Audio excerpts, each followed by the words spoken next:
Hey guys, what is going on? And welcome to the first ever in a series that I am going to call Food and Books, where I take a book that I have recently read, take inspiration from that book, and make a sweet or savory recipe just for you. Now, 3 very important things before we get started.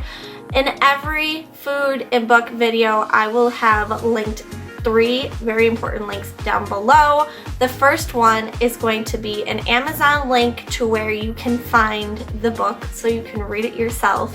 The second one is going to be a Pinterest board of mine called Food and Books. That is where you will find the actual recipe. I am a good baker and a good cook, but can I make my own recipes? Not really. So in that board you will find the recipes that I have used. And then third, I will leave my Goodreads link down below. That way you can see how many stars I gave the book, what I thought of the book, so on and so forth. I'm going to try not to do spoilers in this series. I'm kind of going to give you the synopsis of the book.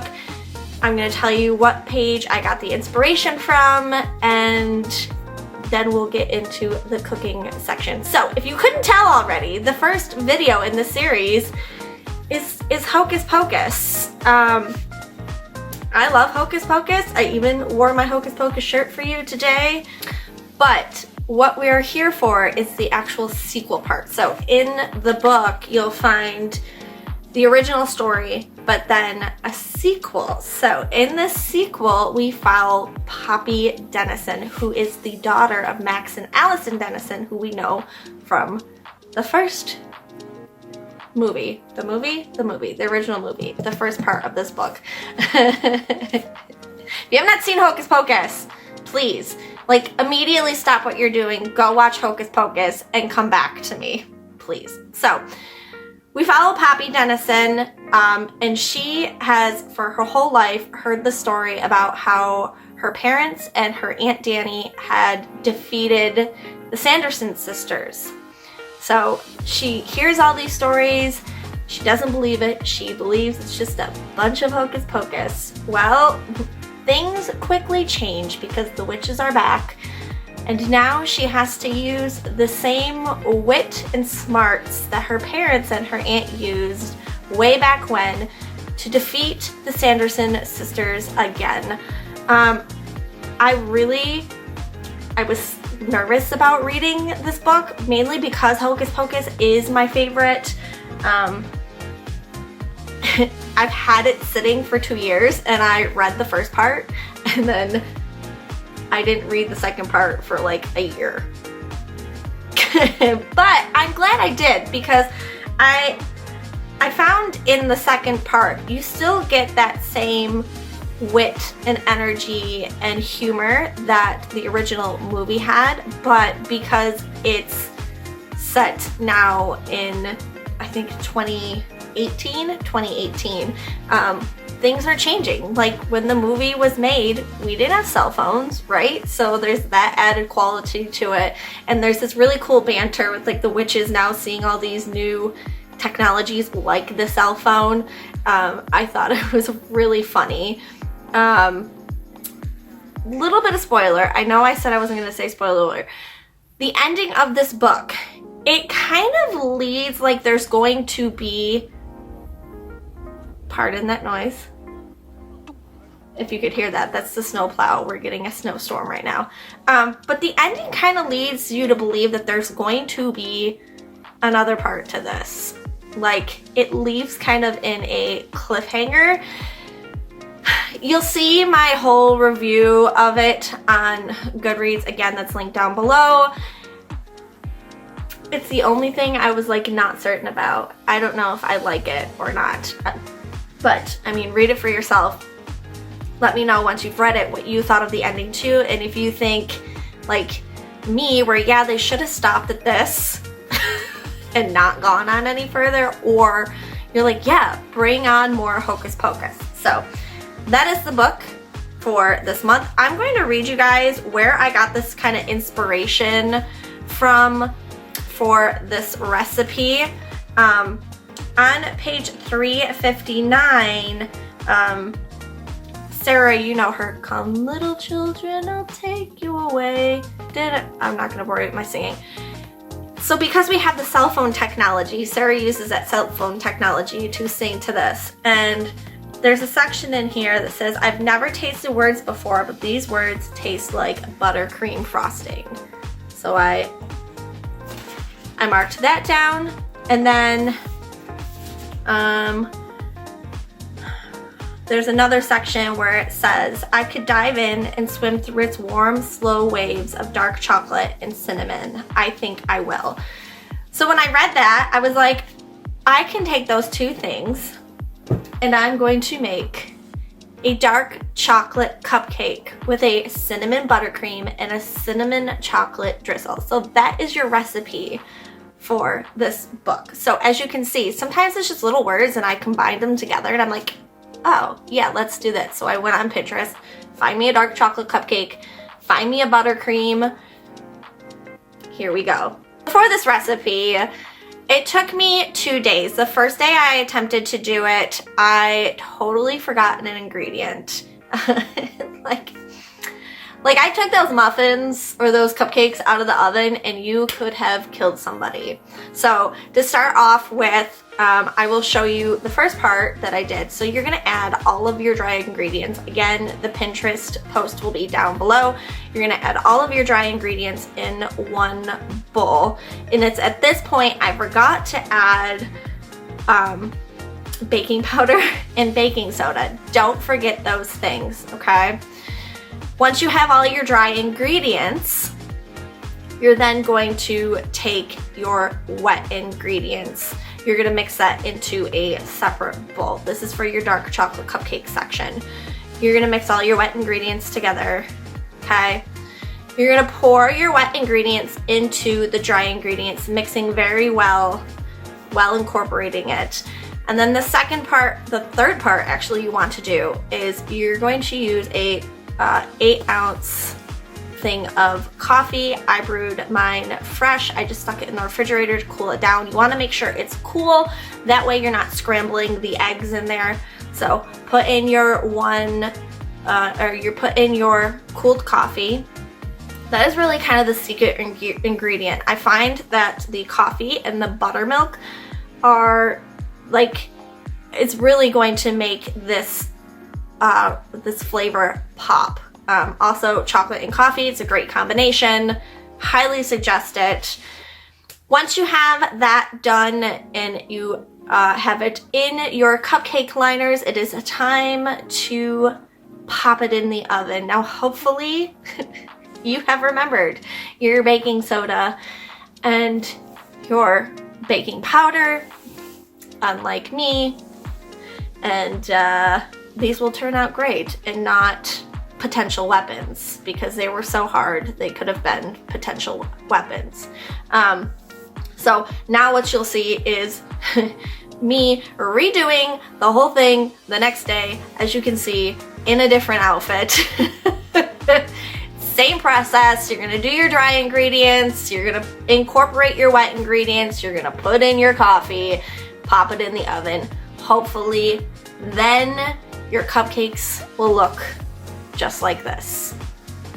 Beautiful, beautiful cupcakes. Now at first, I kind of filled them 3/4 of the way. So my first batch that I put in the oven, they're a little big. I would suggest not doing it. I would suggest filling it only halfway, because this recipe is actually meant to be for like a big cake, and I just kind of turned it into into cupcakes. So fill it halfway, that way it's not going over the cupcake tin, okay?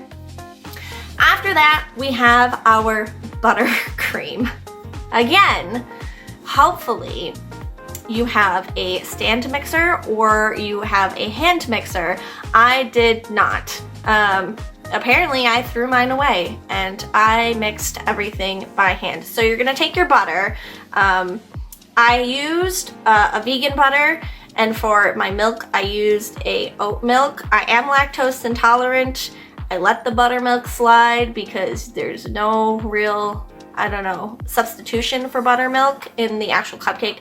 But with the buttercream frosting, I made sure that it was going to be okay for me to eat. So you're going to take your butter and you're going to put in your powdered sugar, mixing in between everything. Again, hopefully you don't have to do this by hand because it's a pain in the butt. So I put in the powdered sugar, and in between I put in my tablespoons of oat milk, and I kind of mixed. I kind of went powdered sugar, then oat milk, mixed, powdered sugar, oat milk, mix. And then I added the vanilla, and then I added the cinnamon.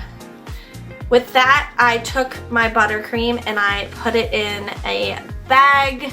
I just used a regular old Ziploc bag and I cut the end off of it. I made a bigger hole because I knew I wanted the piping to be a little bit bigger. Like I wanted it to be a swirl and be a little bit bigger. So after you have frosted your cupcakes, you then want to stick them in the freezer, because there were two ways I wanted to do this. One, originally I wanted to dip it so that the frosting kind of looked like a two-tone. So you have your cinnamon chocolate on top of the buttercream, but then like leaving a little bit on the bottom so that the frosting was kind of two-toned. The other way I did it was I just drizzled it. So if you want to just drizzle it, I guess you can skip this part. But if you want to dip it, you're gonna have to stick your cupcakes in the freezer. That way your buttercream is hard and it doesn't melt as you're dipping it in the chocolate. Does that make sense? I did 2 cupcakes dipping it in. I kind of found it to be a pain in the butt, so I say drizzle it. That's what the pictures in the final product you will see, because when I dipped it, it just didn't look right. I drizzled mine with a fork. If I went back and I did it again, I would have put it in a bag and cut the end and drizzled it that way. I don't know what I was thinking, but that is kind of easier than taking a fork. You also might have better control over how much goes on it. It will look more even, kind of pretty, but I also like the way I did it. It looks a little bit rustic, I guess, if that makes any sense. Again, not a professional baker. I just like to bake and cook, so do I know what I'm talking about? I don't know. So here is the final pictures for the cupcakes. I think they looked great. I did bring some to work for my coworkers and they all loved it. I have so many cupcakes.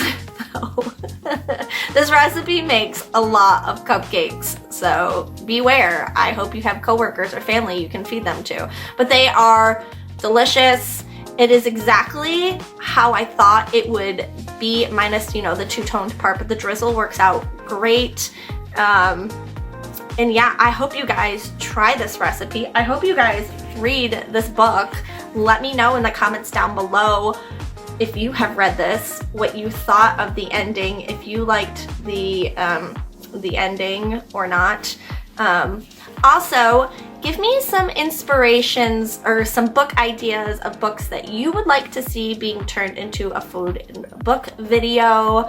Also, spoiler alert, I do already have the next recipe idea. If you go onto Pinterest, the recipes are there. It's a little hint. I will also say, unfortunately, the next book is the second book in a series, so I will tell you right now, go read Alice by Christina Henry, okay? That's not the book we're going to be focusing on for the next one. The book we're going to be focusing on is Red Queen by Christina Henry. That is the second book that goes with Alice. If you are an Alice in Wonderland fan, you need to read these books. The second book is where I'm going to take inspiration from the next recipe. So get to reading, get to cooking, make sure you hit your subscribe button, hit the post notification. I do try to upload every Monday, Wednesday, and Saturday.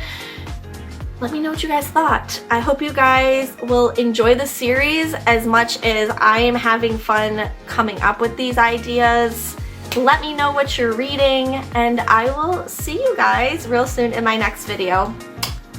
Bye!